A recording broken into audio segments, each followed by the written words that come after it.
Hi అండి, అందరు ఎలా ఉన్నారు? బాగున్నారా? మామూలుగా మనం బిస్కెట్స్, చాక్లెట్స్ ఇలాంటి కొన్ని ఐటమ్స్ని బయట కొనుక్కొని తెచ్చుకొని మన పిల్లలు తింటూ ఉంటాం. కానీ మన చేత్తో మన ఇంట్లోనే సింపుల్గా అండ్ టేస్టీగా బిస్కెట్స్ని రెడీ చేసుకుని తింటే ఆ ఫీలే వేరుంటుంది కదా. సో ఈరోజు బిస్కెట్స్ చేసుకుందాం రండి. ముందుగా ఒక మిక్సర్ జార్ తీసుకొని అందులో 1/4 కప్పు పంచదార వేసుకోవాలి. 2-3 యాలకులు వేసుకొని ఫైన్ పౌడర్లా గ్రైండ్ చేసుకోవాలి. ఈ పౌడర్లో అదే కప్పుతో 1/4 కప్పు సన్ఫ్లవర్ ఆయిల్ వేసుకోవాలి. దీన్ని కూడా చక్కగా గ్రైండ్ చేసుకోవాలి. నెక్స్ట్ మిక్సింగ్ బౌల్లోకి తీసుకుని దానిపైన జల్లెడిని పెట్టుకుని అందులో 1 కప్పు గోధుమ పిండిని వేసి జల్లించుకోవాలి. అదే కప్పుతో 1/4 కప్పు శనగపిండి. దీనికోసం ఒకటే కప్పుని మనం మెజర్మెంట్ కోసం యూస్ చేసుకోవాలి. 1/2 స్పూను బేకింగ్ పౌడర్ని అండ్ 1/2 స్పూను బేకింగ్ సోడా,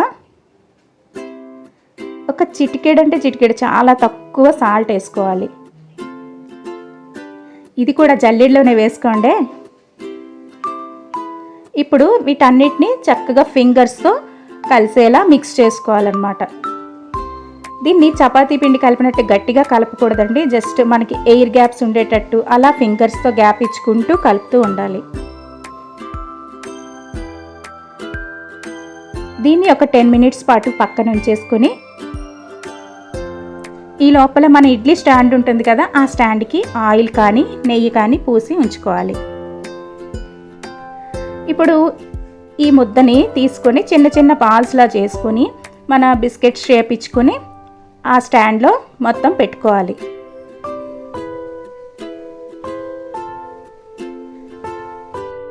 ఇప్పుడు ఈ స్టాండ్ని అడ్జస్ట్ చేసుకోవాలన్నమాట. హోల్స్ వచ్చే దగ్గరికి వచ్చేటట్టు అడ్జస్ట్ చేసుకోవాలి. ముందుగా ప్యాన్ని ప్రీహీట్ చేసుకొని అందులో ఈ స్టాండ్ని పెట్టుకోవాలి. నెక్స్ట్ స్టాండ్లో స్టార్టింగ్ ఉన్న ప్లేట్లో మాత్రం పెట్టుకోకండి, ఎందుకంటే హీట్ ఎక్కువగా తగులుతుంది కాబట్టి.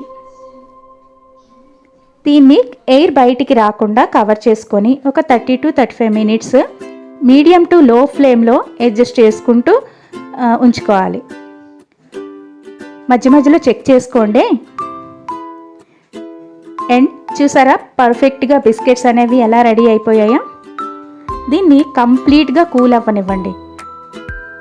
అప్పుడే మనకి బిస్కెట్స్ అనేవి జస్ట్ మనం ఒక నైఫ్తో కానీ ఒక స్పూన్తో కానీ టచ్ చేస్తే చాలు చక్కగా రిమూవ్ అయిపోతాయి. చూసారా ఎంత బాగా వచ్చేస్తున్నాయో.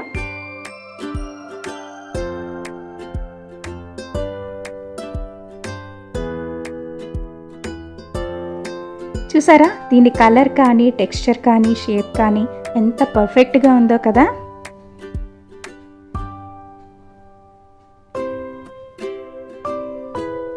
అండ్ టేస్ట్ కూడా అంతే బాగుందండి. చాలా చాలా టేస్టీగా ఉంది. మీరు కూడా ఇంట్లో ఇలా బిస్కెట్స్ని రెడీ చేసుకోండి. ఈ వీడియో కనుక మీకు నచ్చినట్టయితే ప్లీజ్ లైక్ చేయండి, షేర్ చేయండి అండ్ ఛానల్ని సబ్స్క్రైబ్ చేసుకోండి.